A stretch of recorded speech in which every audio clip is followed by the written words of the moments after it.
I didn't notice her because she was loud. I noticed her because she wasn't. It was the third session of the community workshop, just a simple evening thing I joined to break my routine.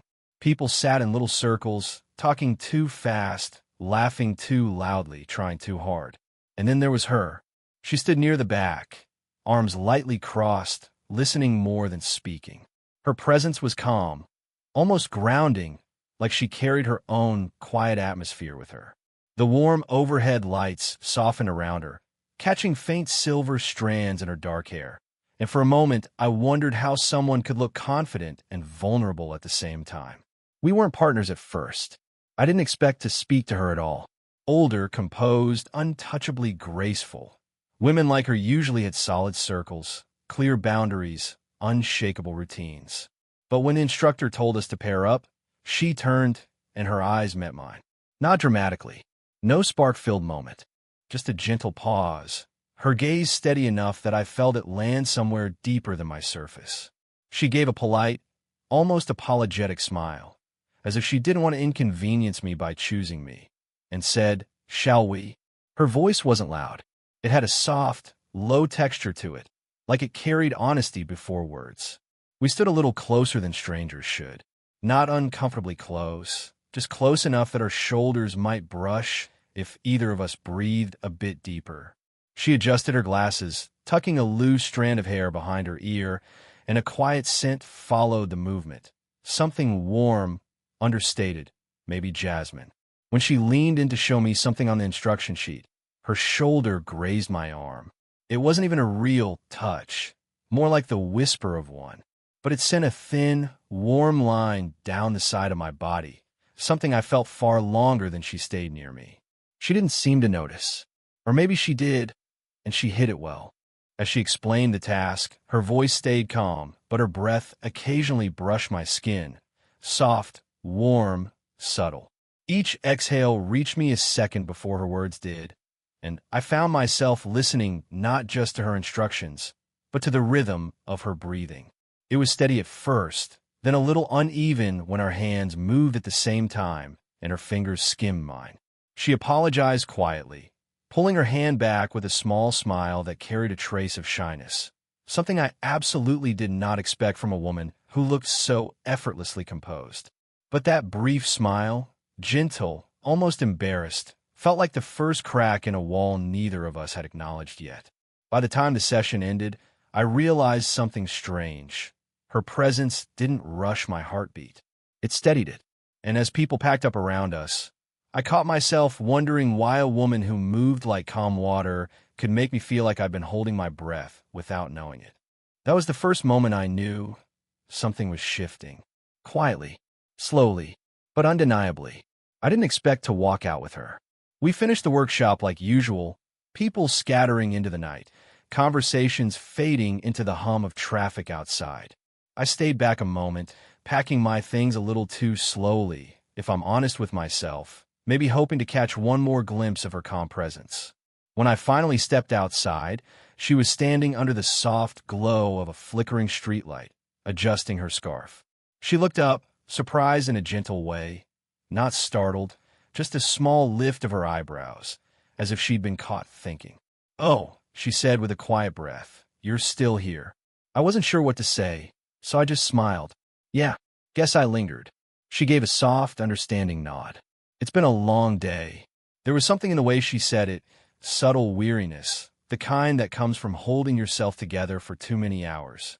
And even though she stood tall and composed, her voice carried tiny cracks if you listen closely. We ended up walking in the same direction, not planned, not discussed. The air was cool, crisp enough that each exhale made a faint cloud in front of us. The street was quiet, just the sound of our footsteps and the far-off echo of a bus turning a corner. For a while, we talked about simple things, the workshop, the weather, her favorite cafe. But as we reached a darker stretch of the street, her voice softened, as if the quiet made honesty easier. "You know," she said, tugging her scarf a little tighter around her neck, "I don't usually talk much in these things." I waited, sensing she wasn't done. "People assume I'm confident," she continued with a faint, almost self-conscious laugh. "And I suppose I look that way. But most days, she hesitated, her eyes shifting to the ground. Most days I feel like I'm fading into the background. Her words weren't dramatic. They were real, raw in a way that surprised me. She said them like someone who wasn't used to trusting people with the softer parts of herself. I slowed my steps slightly to match her pace. I don't think you fade, I said quietly. If anything, you stand out without even trying.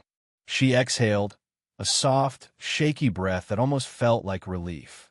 For a moment, she didn't say anything, just walked beside me, her hands tucked in her coat, shoulders slightly hunched in a way I hadn't noticed earlier. When she finally looked at me, her expression had changed. There was something vulnerable in her eyes, something she tried to hide but couldn't tuck away fast enough. I didn't mean to say all that, she whispered, like she regretted letting a stranger see too much.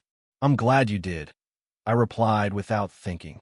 Her eyes softened, and in that moment, something inside her loosened. She reached out, only for a second, and touched my arm lightly. The touch was careful, almost hesitant, like she was testing if it was allowed. Warm, brief, but filled with unspoken gratitude.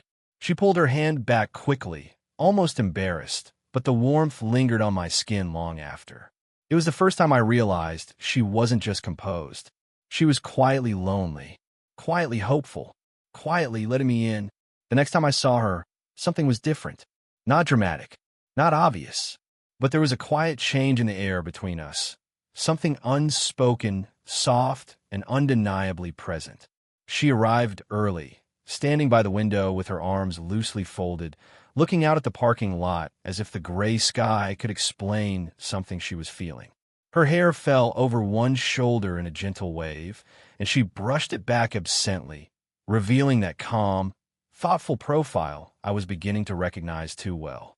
When she turned and noticed me, her expression flickered, surprise first, then something warmer, then quickly masked with composure.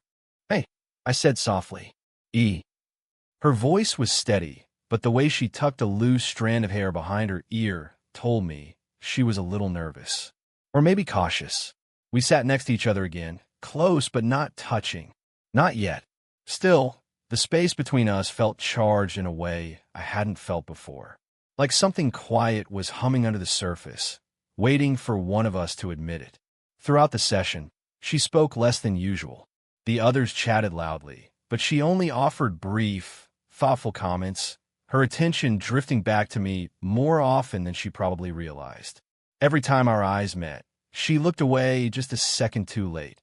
Long enough for me to catch the softness in her gaze, short enough to pretend it wasn't intentional. There was one moment, small, ordinary, but it hit me harder than it should have. We both reached for the same sheet of paper. Our fingers brushed, barely, light as a breath. But her reaction was unmistakable. Her breath hitched, quiet, almost invisible, but I heard it, felt it. Her fingertips hesitated on mine for the briefest moment before she pulled her hand back, pressing it against her notebook like she needed something to hold on to. "Oh, sorry," she murmured, though she hadn't done anything wrong.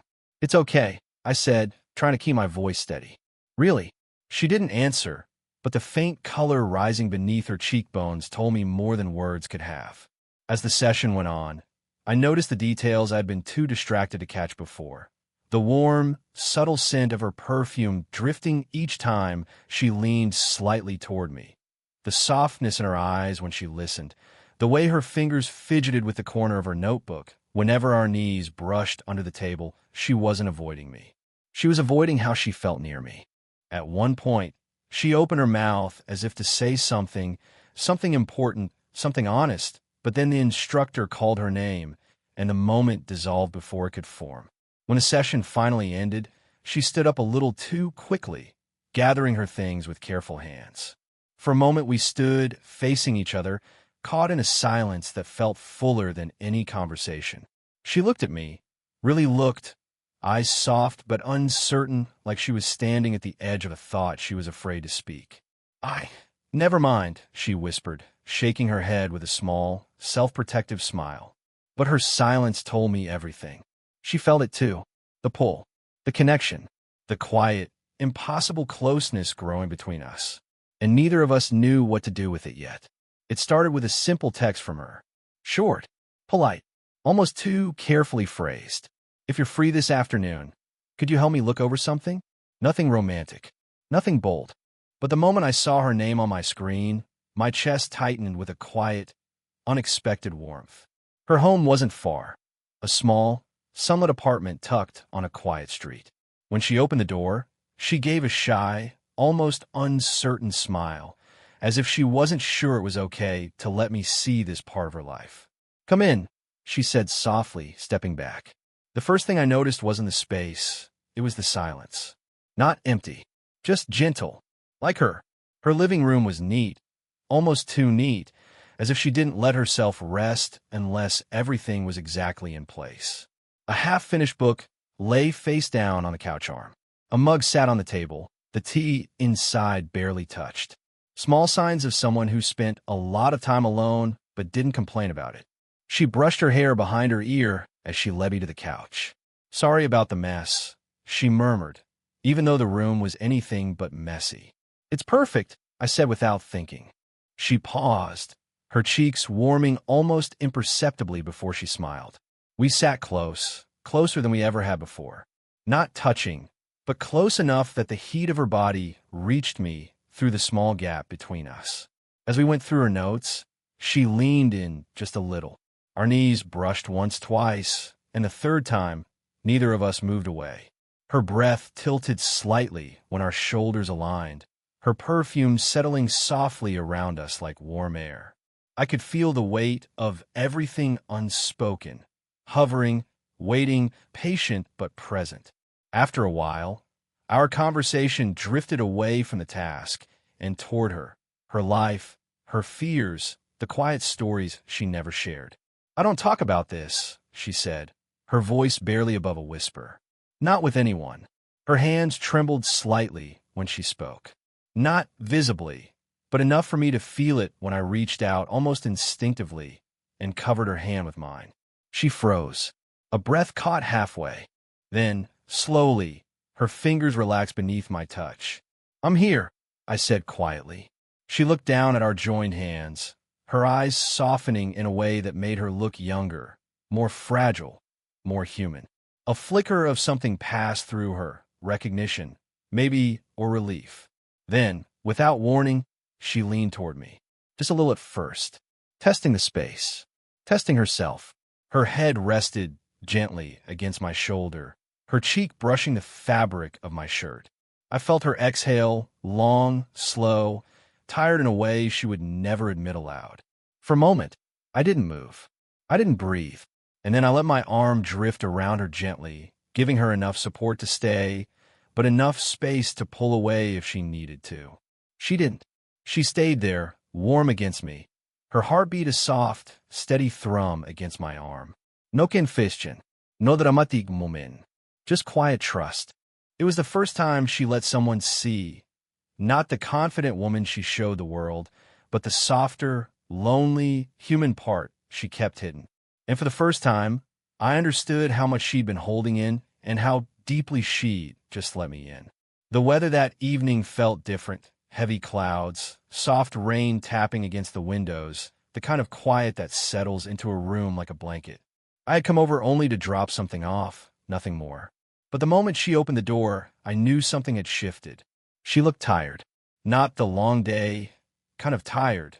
This was deeper, woven into her shoulders, her eyes, the faint tremble in her breath. Her hair was loosely tied back, a few strands falling around her face, and her sweater hung softly around her frame like she hadn't bothered to adjust it. You okay?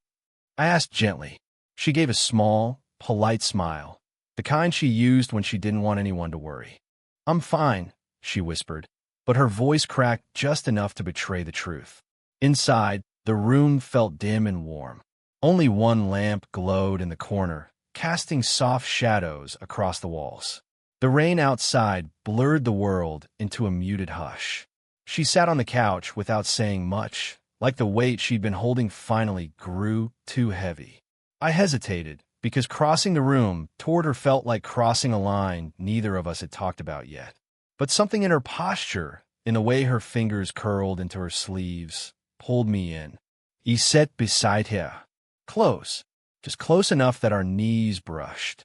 She inhaled sharply, not startled, just aware. For a few moments, we said nothing. The rain did all the talking. Then she whispered, "I hate breaking like this. I'm supposed to be strong." She looked down at her hands, avoiding my eyes. "I don't want you to think I'm fragile." I shook my head gently. "You're not fragile. You're human." Her lips parted, just slightly, but no sound came out. Instead, her shoulders slumped, as if that small reassurance loosened something tightly wound inside her. I didn't plan to touch her. It just happened, my hand lifting slowly, almost asking in the air before resting lightly on her upper back. Just a touch. Warm. Steady. She didn't move away. In fact, she leaned in.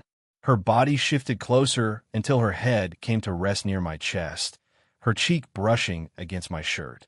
The softness of the contact startled me, not because it was bold, but because it was real, vulnerable, trusting.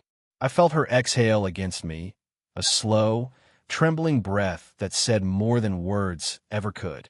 Her hand curled into the fabric near my side, not clutching, just grounding herself. My arms settled around her shoulders, pulling her into a gentle hold. I moved slowly, giving her every chance to pull away. She didn't. She only breathed deeper, as if the rhythm of my heartbeat helped steady hers. "Thank you," she murmured, her voice barely a breath. My fingers brushed up and down her arm, slow and calming. She didn't speak again. She didn't need to. Her silence was full, heavy, honest. For that moment, there was no age gap, no hosetaschen, no rules. Just the sound of her breathing, slowing, settling. And her heart, steady and warm, pressing softly against mine through the thin fabric of my shirt. In that dim, rain-hushed room, the world didn't matter. Only she did. Only us. Only the quiet truth neither of us could deny anymore. The next time I saw her, she was different, but not in the way I expected. She wasn't distant. She wasn't guarded. She wasn't pretending nothing had happened. If anything, she looked like someone who had been replaying that night in her mind just as often as I had. She stood outside the cafe where we'd agreed to meet, hugging her coat around her with both hands. The late afternoon sun caught the edges of her hair, lighting it with a soft gold that made her look almost unreal, like she didn't belong to the noise of the street around her. When she spotted me, her expression shifted, relief first, then something warm, something vulnerable she didn't hide fast enough. "Hi," she said, voice softer than usual. "Hey," I answered. We walked inside together, finding a quiet corner table. The world felt dimmer there, muffled under the soft clatter of cups and low conversations. She sat across from me at first, her hands wrapping around her mug, but her eyes kept drifting, not to the window, not to the room, but to me. Each time, it lingered a little longer. I didn't press her. I didn't rush. Slow burn stories don't need chasing. They unfold on their own. After a while, she sighed, a shaky breath that escaped before she could stop it. "I've been thinking," she said quietly, staring into the swirl of her tea, "about the other night." My heart tightened, not in fear, but in that alert stillness your body feels when something important is about to be said. She continued, voice barely above a whisper. "I don't usually let people see me like that. I don't let them in. I don't know how to." Her fingers brushed the rim of her mug tenderly, like she was afraid of breaking something. "But with you, I didn't feel like I had to pretend. I didn't speak. I knew she needed to find her own words. I've been alone for so long," she went on, her voice tightening. "Not because I want to be, but because I'm afraid of needing someone." She lifted her eyes to mine, and there was a shine in them, a softness fighting to stay contained. "And I'm even more afraid of needing you." Those words hit me deeper than I expected. I leaned forward, elbows on the table, speaking gently. "You don't have to be afraid with me." She closed her eyes for a second, as if steadying herself, and when she opened them again, something had changed. She wasn't hiding. Not anymore. Slowly, almost imperceptibly, she slid her hand across the table toward mine. Not a dramatic gesture. Not a desperate one. Just quiet, intentional honest. I met her hand halfway. Our fingers touched, warm, soft, trembling just a little. She inhaled sharply, and her thumb brushed mine, hesitant but not pulling away. "It scares me," she whispered. "I know," I answered. "But I want to try," she said. I let my fingers weave gently between hers, giving her enough support to lean into the moment, but enough space to retreat if fear overtook her again. She didn't retreat. She held on, small, steady, undeniably real. And in that simple connection, in the warmth of her hand curling around mine, I felt her letting go of something heavy and reaching for something she finally wanted. Not someday, not maybe, but now. This final part should feel like the quiet, breathtaking exhale after a long emotional climb. It's the moment where all the subtleties, all the stolen glances, all the restrained feelings finally find a voice, not through grand gestures, but through raw honesty. The goal here is to deliver a conclusion that feels earned, profound, and tender, with a warmth that lingers long after the story ends. As the final chapter opens, the narrator stands beside her in a place that has become theirs, maybe the balcony where they once shared uneasy silence, or the dim hallway where their hands brushed for the first time. The atmosphere is intentionally calm. No drama, no outbursts. Just two people who've been circling something deep and unspoken for far too long. He is changed by this point. You should show it gently. He's not the hesitant boy who second-guessed every step around her. Being close to her has stretched him, softened him, given him emotional depth he didn't know he was capable of. He feels it now as he looks at her, how she brought out the version of him he never knew how to become on his own. She, too, is different. The guardedness in her eyes has eased. The stiffness in her shoulders is gone. Her voice, once careful, now carries a softness reserved only for him. She doesn't hide behind jokes or distance anymore. She allows herself to be seen, fully seen, not as a woman who has lived more years, but as someone who has finally found a place where she can rest. The scene takes its time. Let silence stretch. Let the air thicken with everything they've been holding back. Let the camera linger on the closeness between them. The way her hand rests on the railing, inches from his, the faint tremble in his breath. The way she turns her face toward him like she's bracing for something she both fears and hopes for.